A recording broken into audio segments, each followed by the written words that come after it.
Welcome friends. We are studying the topic work study. Under the work study, there are two important topics. One is work measurement or method study, and another one is work measurement. In earlier sessions, we have studied the definition of work study, how we will perform work measurement, what are the different ways of work measurement, what is standard time, what is normal time. Now in coming session we are going to introduce the standard unit of work. We will also analyze different ways of performing work sampling, what is the objective of work sampling, why we do work sampling, what are the input required for work sampling, what are the output expected from work sampling. That we will study in this particular session. The first important thing is that how we will define the standard unit of work. So let us study the first slide, that is the standard unit of work. Basically, standard times are generally set down in following forms. Sometimes we write X minutes per piece, sometimes we say Y minutes per 100 piece, or in some cases we will say Z minutes per ton or per meter or per square meter. All these are the standard unit of the work which we are going to measure. In standard time, the minutes of work hours allowed for any given job are not the minutes or the hours of continuous work. Each unit of time contains within it an element of relaxation also. The proportion of relaxation and work will according to the heaviness of the work. So this you should keep in mind when we are talking the minutes. It is not the time unit, it is the work unit. Now what are the advantage of standard minute? Why we are keeping standard minutes? A particular advantage of standard minute is that it can be used to measure and compare output in dissimilar types of work, accuracy of comparison being limited by the consistency of time standard. Another important area under the work measurement is the work sampling. It is a second common technique for measuring a job, and it is known as work sampling. As the name suggests, work sampling involves observing a portion or sample of work activity. Based on the finding in these sampling, the statement can be made about the particular activity. If we take one example, if we are to observe a fire department squad at 100 random times during the day and found it was involved in a rescue mission of 30 of 100 times, we would estimate that the rescue squad spent 30% of the time directly on rescue mission calls. Here we would like to mention that the time it takes depends on what is being observed. Many times only a glance is needed to determine the activity, and the majority of studies require only the several seconds of the observation. Now, what is the background of work sampling? Work sampling is commonly used as a industrial engineering technique and designed to measure how resources such as people, machine, facility or equipment are used. The work sampling objective is to assess selected aspect of an organization's operation. If an operation is to be audited, work sampling is a low cost alternative to continuous monitoring, just as sampling in audit context is a low cost alternative to 100% evaluation of an account. The cost of continuous monitoring of an entire operation is generally prohibitive, and work sampling can yield adequately precise result at a fraction of that cost. That means the work sampling is less costlier than the other monitoring process. Work sampling studies are used by normally auditors to evaluate the contract's labor uses. To conduct a work sample, the auditor makes a specified number of observation of contractor personnel involved in the operation being audited. Each observation is classified according to type of activity, the activity types being processed specified prior to sampling. Using information gathered during the study, the auditor can estimate the percentage of time that the worker actually spent in each activity. If we will focus on the background of work sampling, we will find that with minimal specialized training, an auditor can assess worker activity and determine whether the contractor management practice yield reasonable or acceptable level of working activity or not. Work sampling may disclose underutilized worker, poor worker discipline, overstaffing, inadequate training, inefficient plant layout, excessive delays caused by poor planning, material scheduling or tooling or other deficiencies. So therefore, work sampling is an important tool. If we come to the definition of a work sampling is broadly defined as the application of statistical sampling technique to study the work activities. In the audit context, the work sampling is typically used to estimate the proportion of workers' time that is devoted to different elements of work activity. Observed activities are grouped into either of two main classification. One is working, another one is non-working. Working activities can be further subdivided into desirable or undesirable. Just like hands-on activities like assembly, machining, drawing, designing, they are desirable activities. Minor delays, for example, waiting for material, cleaning work areas, or walking to get the tools, they do necessary, but they are undesirable productive activities. That means production is not going to be affected by these activities. Non-working activities include unnecessary delays, needless walking, non-business conversation, wasting time for personal time or personal activities. These activities may further be broken down to help to identify the contributing factor.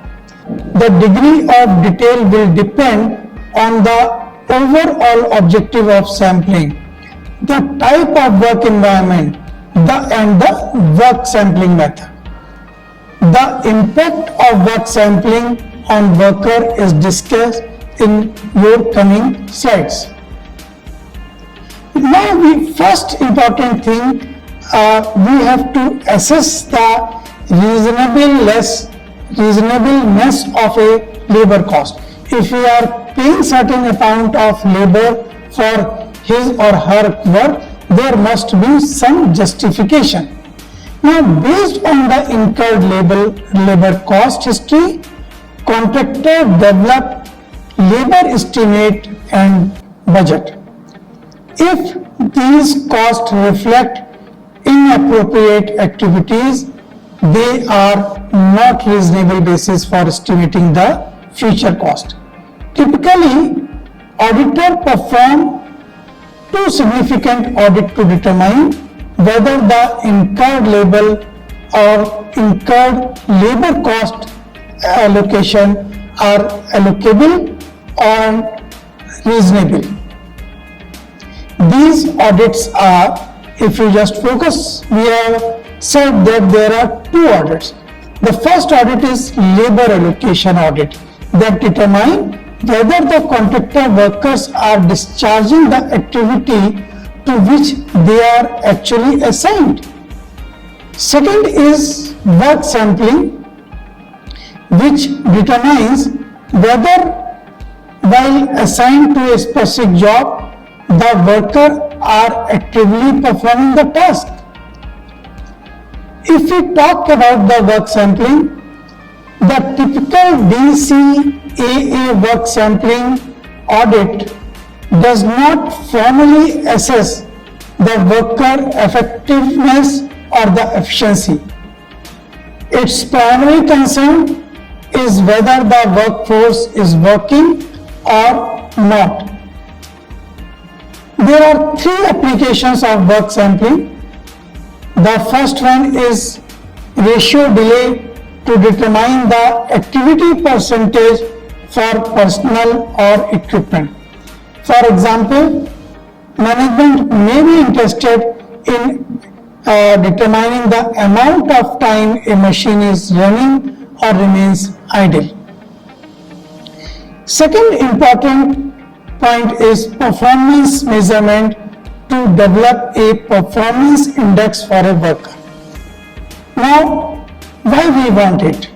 When the amount of work time is related to the quantity of output, a measure of performance is developed.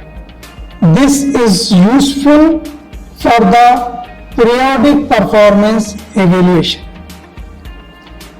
Third important point is the time standard to obtain the standard time for that specified task. When the work sampling is used for this purpose, however, the observer must be experienced because he or she must attach a performance rating to the observation. That means if the worker is performing, then the worker performance rating must be taken into account. Now, in work sampling, a most important point that you will appreciate is the number of observation required in a work sampling study, and sometimes it can be fairly large, ranging from several hundred to several thousand, depending on the activity and the desired level of accuracy. For achieving 90% confidence level, the required number of observation as given in statistical books is equal to n, means number of observation, is equal to 4 p in bracket 1 minus p divided by e square. P is the proportion being estimated and e is the error fraction which you are visualizing. Absolute error is the actual range of observation. If we take one example, if a clerk is idle for 10% of time and the designer of study is satisfied with a 2.5% range, this implies that the true percentage is between 7.5 and 12.5%.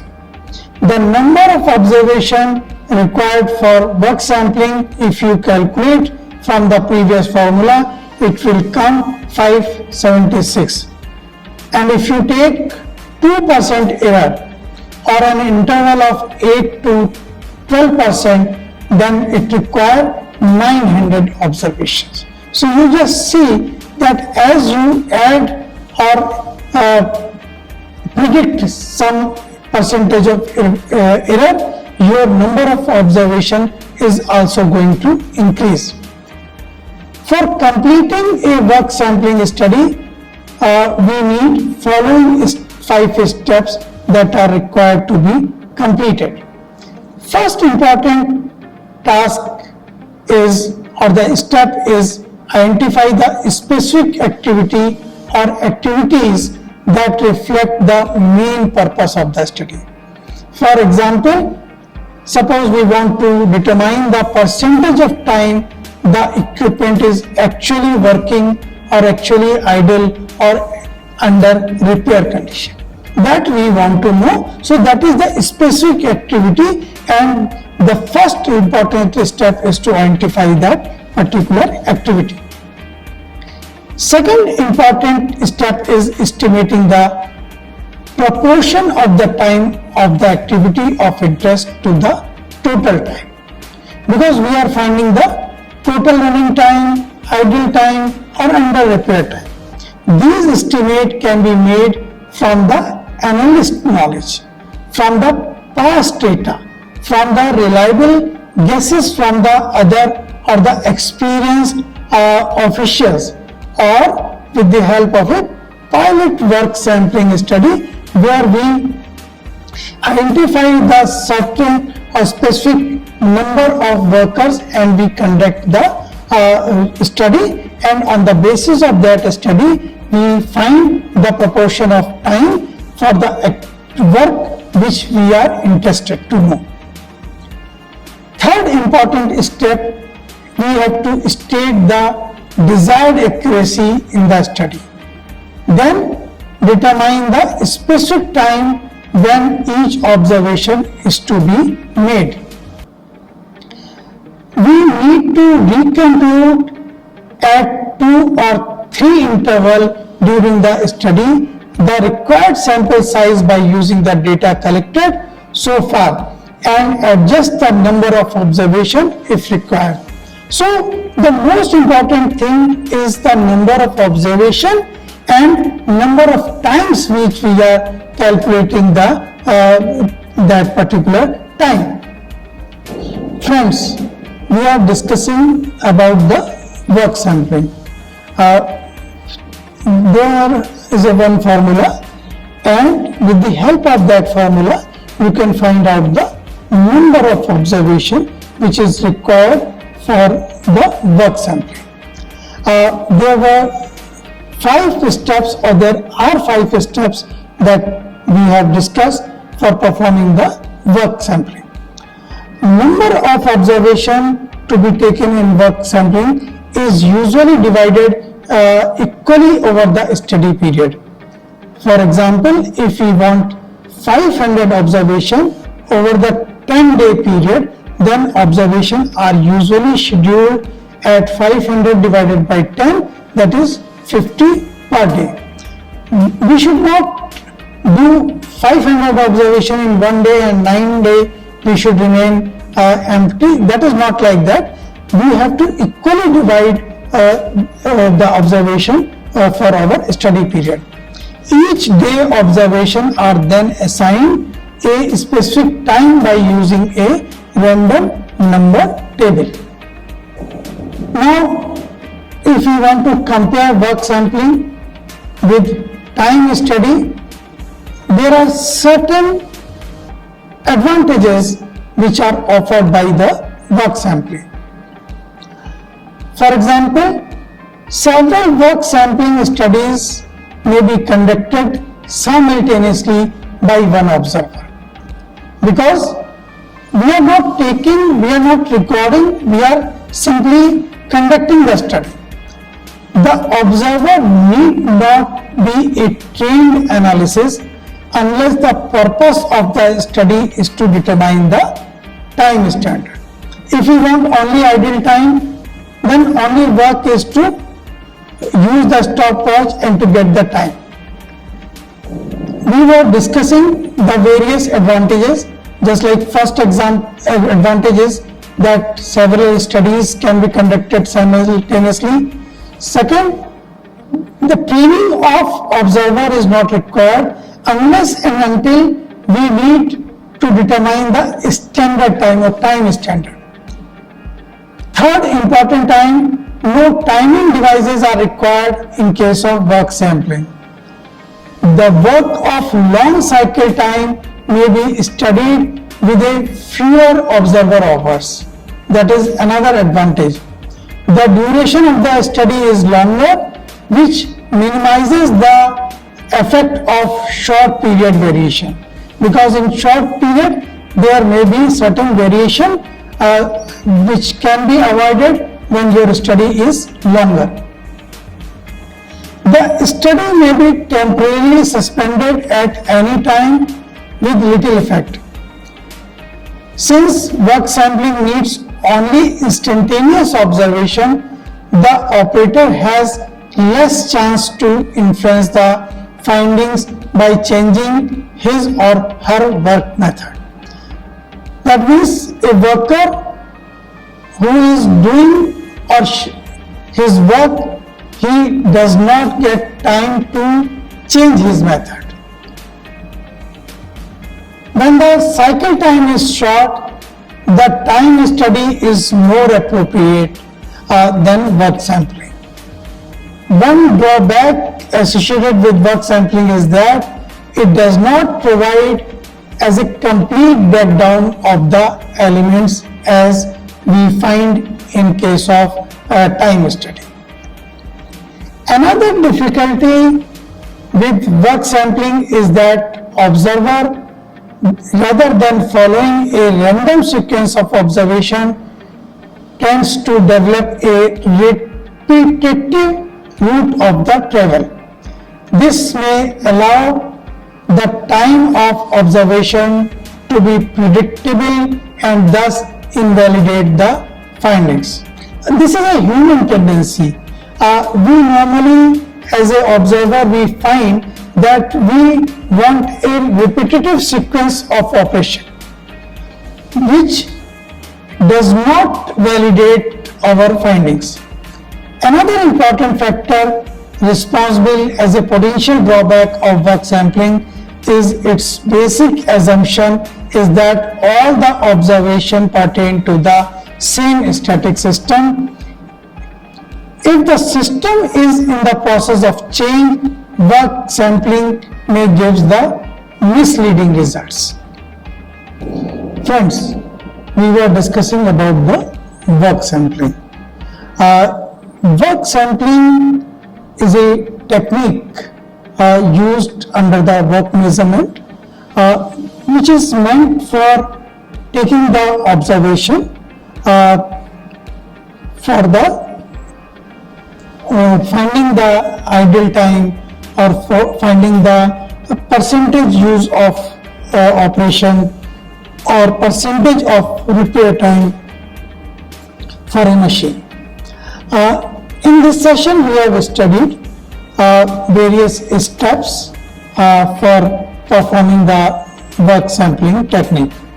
Another important point which we have covered in the work sampling is the various definition which is available in the various books. Then number of observation which is required for work sampling that we have also discussed. Then another important aspect which we have covered, that what are the comparison, how you will compare work sampling with time study.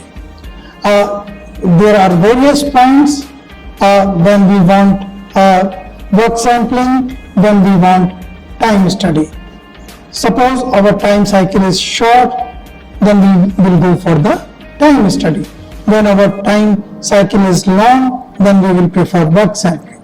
If you want standard time, we will go for time study. Otherwise, we will go for the work sampling.